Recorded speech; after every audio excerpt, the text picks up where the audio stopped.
मुख्यमंत्री श्रीमान नीतीश कुमार जी, हमारे विदेश मंत्री श्री एस जयशंकर जी, विदेश राज्य मंत्री श्री पवित्र जी, विभिन्न देशों के एक्सेलेंसीज, एम्बेसडर्स, नालंदा यूनिवर्सिटी के वीसी, प्रोफेसर, स्टूडेंट्स, उपस्थित साथियों, मुझे तीसरे कार्यकाल की शपथ ग्रहण करने के बाद पहले 10 दिनों में ही नालंदा आने का अवसर मिला है।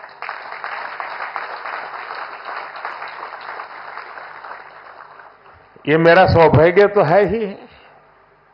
मैं इसे भारत की विकास यात्रा के एक शुभ संकेत के रूप में देखता हूं। नालंदा ये केवल नाम नहीं है। नालंदा एक पहचान है, एक सम्मान है। नालंदा एक मूल्य है, नालंदा एक मंत्र है, गौरव है, गाथा है। नालंदा है उद्घोष इस सत्य का कि आग की लपटों में पुस्तकें भले जल जाएं, लेकिन आग की लपटें ज्ञान को नहीं मिटा सकती।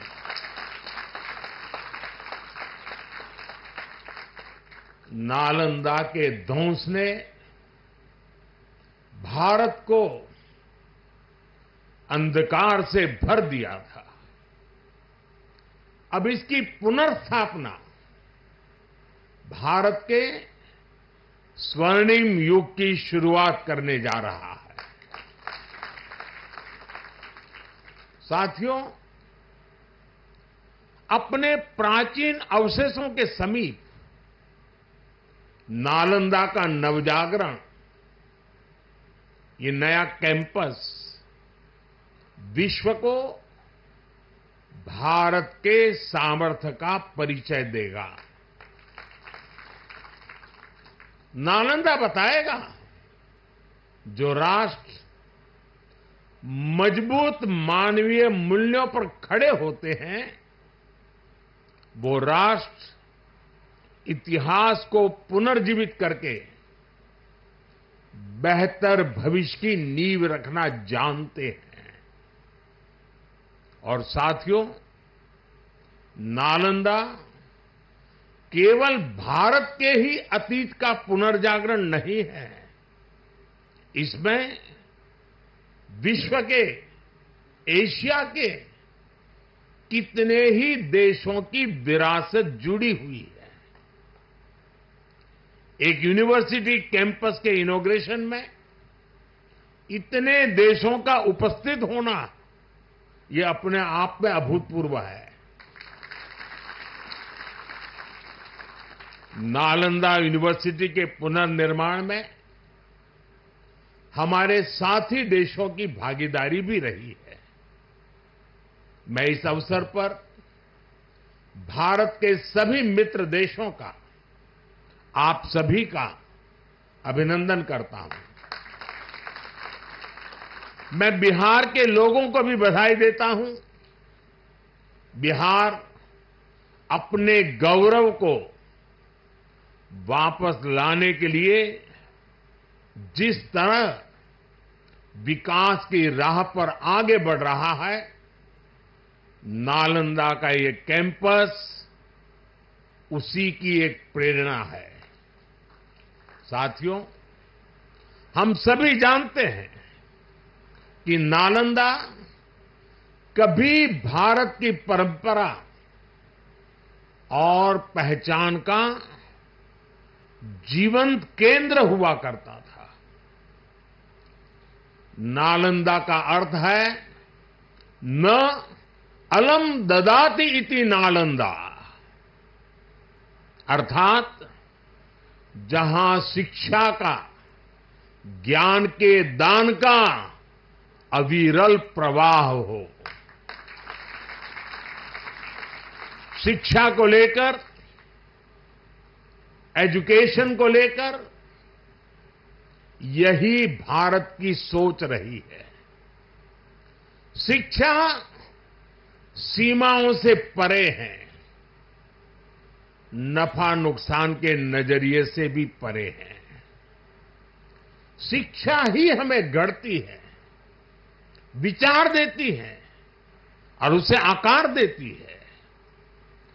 प्राचीन नालंदा में बच्चों का एडमिशन, उनकी पहचान, उनकी नेशनलिटी को देखकर नहीं होता था। हर देश, हर वर्ग के युवा यहां आते थे। नालंदा विश्वविद्यालय के इस नए कैंपस में हमें उसी प्राचीन व्यवस्था को फिर से आधुनिक रूप में मजबूती देनी है। और मुझे ये देखकर खुशी है कि दुनिया के कई देशों से यहां स्टूडेंट्स आने लगे हैं। यहां नालंदा में 20 से ज्यादा देशों के स्टूडेंट्स पढ़ाई कर रहे हैं। ये वसुधैव कुटुंबकम की भावना का कितना सुंदर प्रतीक है। साथियों, मुझे विश्वास है आने वाले समय में नालंदा यूनिवर्सिटी फिर एक बार हमारे कल्चरल एक्सचेंज का प्रमुख सेंटर बनेगी। यहां भारत और साउथ ईस्ट एशियन देशों के आर्ट वर्क के डॉक्यूमेंटेशन का काफी काम हो रहा है। यहां कॉमन आर्काइवल रिसोर्सेज सेंटर की स्थापना भी की गई है। Nalanda university ASEAN India university network बनाने की दिशा में भी काम कर रही है। इतने कम समय में ही कई लीडिंग ग्लोबल इंस्टीट्यूशंस यहां एक साथ आए हैं। एक ऐसे समय में जब 21वीं सदी को एशिया की सदी कहा जा रहा है, हमारे ये साझा प्रयास हमारी साझी प्रगति को नई ऊर्जा देंगे। साथियों, भारत में शिक्षा मानवता के लिए हमारे योगदान का एक माध्यम मानी जाती है। हम सीखते हैं ताकि अपने ज्ञान से मानवता का भला कर सके। आप देखिए, अभी 2 दिन ही के बाद ही 21 जून को इंटरनेशनल योगा डे है। आज भारत में योग की सैकड़ों विधाएं मौजूद है। हमारे ऋषियों ने कितना गहन शोध इसके लिए किया होगा, लेकिन किसी ने योग पर एकाधिकार नहीं बनाया। आज पूरा विश्व योग को अपना रहा है। योग दिवस एक वैश्विक उत्सव बन गया है। हमने अपने आयुर्वेद को भी पूरे विश्व के साथ साझा किया है। आज आयुर्वेद को स्वस्थ जीवन के एक स्रोत के रूप में देखा जा रहा है। सस्टेनेबल लाइफस्टाइल और सस्टेनेबल डेवलपमेंट का एक और उदाहरण हमारे सामने है। भारत ने सदियों तक सस्टेनेबिलिटी को एक मॉडल के रूप में जीकर दिखाया है। हम प्रगति और पर्यावरण को एक साथ लेकर चले हैं। अपने उन्हीं अनुभवों के आधार पर भारत ने विश्व को मिशन लाइफ जैसा मानवीय विजन दिया है। आज इंटरनेशनल सोलर अलायंस जैसे मंच सुरक्षित भविष्य की उम्मीद बन रहे हैं। नालंदा यूनिवर्सिटी का ये कैंपस भी इसी भावना को आगे बढ़ाता है। ये देश का पहला ऐसा कैंपस है जो net zero energy, net zero emissions, net zero water and net zero waste model पर काम करेगा। अप्प दीपो भव के मंत्र पर चलते हुए ये कैंपस पूरी मानवता को नया रास्ता दिखाएगा। साथियों, जब शिक्षा का विकास होता है तो अर्थव्यवस्था और संस्कृति की जड़ें भी मजबूत होती है। हम डेवलप कंट्रीज को देखें तो ये पाएंगे वो इकोनॉमिक और कल्चरल लीडर तब बने जब वो एजुकेशनल लीडर्स हुए। आज दुनिया भर के स्टूडेंट्स और ब्राइट माइंड्स उन देशों में जाकर वहां पढ़ना चाहते हैं। कभी ऐसी स्थिति हमारे यहां नालंदा और विक्रमशिला जैसे स्थानों में हुआ करती थी। इसलिए ये केवल संयोग नहीं है कि जब भारत शिक्षा में आगे था तब उसका आर्थिक सामर्थ्य भी नई ऊंचाई पर था। ये किसी भी राष्ट्र के विकास के लिए एक बेसिक रोड मैप है। इसलिए 2047 तक विकसित होने के लक्ष्य पर काम कर रहा भारत इसके लिए अपने एजुकेशन सेक्टर को उसका कायाकल्प कर रहा है। मेरा मिशन है कि भारत दुनिया के लिए शिक्षा और ज्ञान का केंद्र बने। मेरा मिशन है भारत की पहचान फिर से दुनिया के सबसे प्रोमिनेंट नॉलेज सेंटर के रूप में उभरे। और इसके लिए भारत आज बहुत कम उम्र से ही अपने स्टूडेंट्स को इनोवेशन की स्पिरिट से जोड़ रहा है। आज एक तरफ 1 करोड़ से ज्यादा बच्चों को अटल टिंकरिंग लैब में लेटेस्ट टेक्नोलॉजी के एक्सपोजर का लाभ मिल रहा है, वहीं दूसरी ओर चंद्रयान और गगनयान जैसे मिशन स्टूडेंट्स में साइंस के प्रति रुचि बढ़ा रहे हैं। इनोवेशन को बढ़ावा देने के लिए भारत ने 1 दशक पहले स्टार्टअप इंडिया मिशन की शुरुआत की थी। तब देश में कुछ 100 ही स्टार्टअप थे, लेकिन आज भारत में 1,30,000 से ज्यादा स्टार्टअप है। पहले की तुलना में आज भारत से रिकॉर्ड पेटेंट फाइल हो रहे हैं, रिसर्च पेपर पब्लिश हो रहे हैं। हमारा जोर अपने यंग इनोवेटर्स को रिसर्च और इनोवेशन के लिए ज्यादा से ज्यादा मौके देने का है। इसके लिए सरकार ने 1 लाख करोड़ रुपए का रिसर्च फंड बनाने की घोषणा भी की है। साथियों, हमारा प्रयास है भारत में दुनिया का सबसे कॉम्प्रिहेंसिव और कंप्लीट स्किलिंग सिस्टम हो। भारत में दुनिया का सबसे advance research oriented higher education system हो। इन सारे प्रयासों के नतीजे भी दिखाई दे रहे हैं। पिछले कुछ सालों में भारतीय यूनिवर्सिटीज ने ग्लोबल रैंकिंग में पहले से काफी बेहतर परफॉर्म करना शुरू किया है। 10 साल पहले क्यूएस रैंकिंग में भारत के सिर्फ 9 शिक्षा संस्थान थे। आज इसकी संख्या बढ़कर 46 पहुंच रही है। कुछ दिन पहले ही Times Higher Education Impact ranking आई है। कुछ साल पहले तक इस रैंकिंग में भारत के सिर्फ 13 इंस्टीट्यूशंस थे, 13। अब इस ग्लोबल इंपैक्ट रैंकिंग में भारत के करीब 100 शिक्षा संस्थान शामिल हुए। पिछले 10 वर्षों में औसतन भारत में हर सप्ताह एक यूनिवर्सिटी बनी है।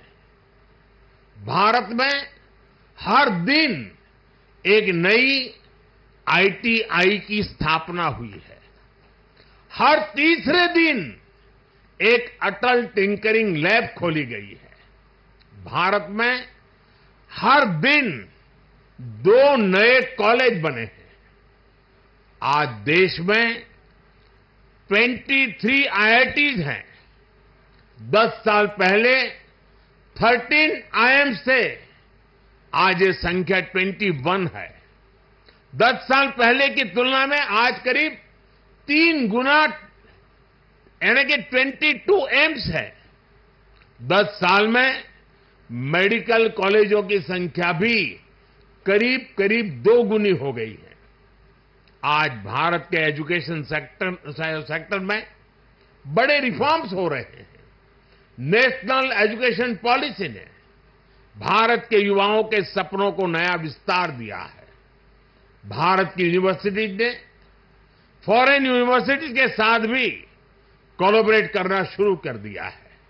इसके अलावा डीकन और वुलुंगोंग जैसी इंटरनेशनल यूनिवर्सिटीज भी भारत में अपने कैंपस खोल रही है। इन सारे प्रयासों से भारतीय छात्रों को हायर एजुकेशन के लिए भारत में ही सर्वश्रेष्ठ शिक्षा संस्थान उपलब्ध हो रहे हैं। इससे हमारे मध्यम वर्ग की भी बचत भी हो रही है। साथियों, आज विदेशों में हमारे प्रीमियर इंस्टीट्यूट्स के कैंपस खुल रहे हैं। इसी साल अबू धाबी में आईआईटी दिल्ली का कैंपस खुला है। तंजानिया में भी आईआईटी मद्रास का कैंपस शुरू हो चुका है। और ग्लोबल होते भारतीय शिक्षा संस्थानों की तो ये शुरुआत है। अभी तो नालंदा यूनिवर्सिटी जैसे संस्थानों को भी दुनिया के कोने कोने में जाना है। साथियों, आज पूरी दुनिया की दृष्टि भारत पर है, भारत के युवाओं पर है। दुनिया बुद्ध के इस देश के साथ, मदर ऑफ डेमोक्रेसी के साथ कंधे से कंधा मिलाकर चलना चाहती है। आप देखिए, जब भारत कहता है one earth, one family and one future, तो विश्व उसके साथ खड़ा होता है। जब भारत कहता है वन सन, वन वर्ल्ड, वन ग्रिड, तो विश्व उसके भविष्य की दिशा मानता है। जब भारत कहता है वन अर्थ, वन हेल्थ, तो विश्व उसे सम्मान देता है, स्वीकार करता है। नालंदा की ये धरती विश्व बंधुत्व की इस भावना को नया आयाम दे सकती है। इसलिए नालंदा के विद्यार्थियों का दायित्व और ज्यादा बड़ा है। आप भारत और पूरे विश्व का भविष्य है। अमृतकाल के 25 साल भारत के युवाओं के लिए बहुत अहम है। ये 25 वर्ष नालंदा विश्वविद्यालय के हर छात्र के लिए भी उतने ही महत्वपूर्ण है। यहां से निकलकर आप जिस भी क्षेत्र में जाएं, आप पर अपनी यूनिवर्सिटी के मानवीय मूल्यों की मुहर दिखनी चाहिए। आपका जो लोगो है, उसका संदेश हमेशा याद रखिएगा। आप लोग इसे नालंदा वे कहते हैं ना। व्यक्ति का व्यक्ति के साथ सामंजस्य, व्यक्ति का प्रकृति के साथ सामंजस्य आपके लोगों का आधार है। आप अपने शिक्षकों से सीखिए, लेकिन इसके साथ ही एक दूसरे से सीखने की भी कोशिश करिए। Be curious, be courageous and above all be kind. अपनी नॉलेज को समाज में एक सकारात्मक बदलाव के लिए प्रयोग करिए। अपनी नॉलेज से बेहतर भविष्य का निर्माण करिए। नालंदा का गौरव, हमारे भारत का गौरव आपकी सफलता से तय होगा। मुझे विश्वास है आपके ज्ञान से पूरी मानवता को दिशा मिलेगी। मुझे विश्वास है हमारे युवा आने वाले समय में पूरे विश्व को नेतृत्व देंगे। मुझे विश्वास है नालंदा ग्लोबल कॉज का एक महत्वपूर्ण सेंटर बनेगा। इसी कामना के साथ आप सभी का मैं हृदय से बहुत बहुत धन्यवाद करता हूं और नीतीश जी ने सरकार की तरफ से पूरी मदद का जो आह्वान किया है उसका मैं स्वागत करता हूं।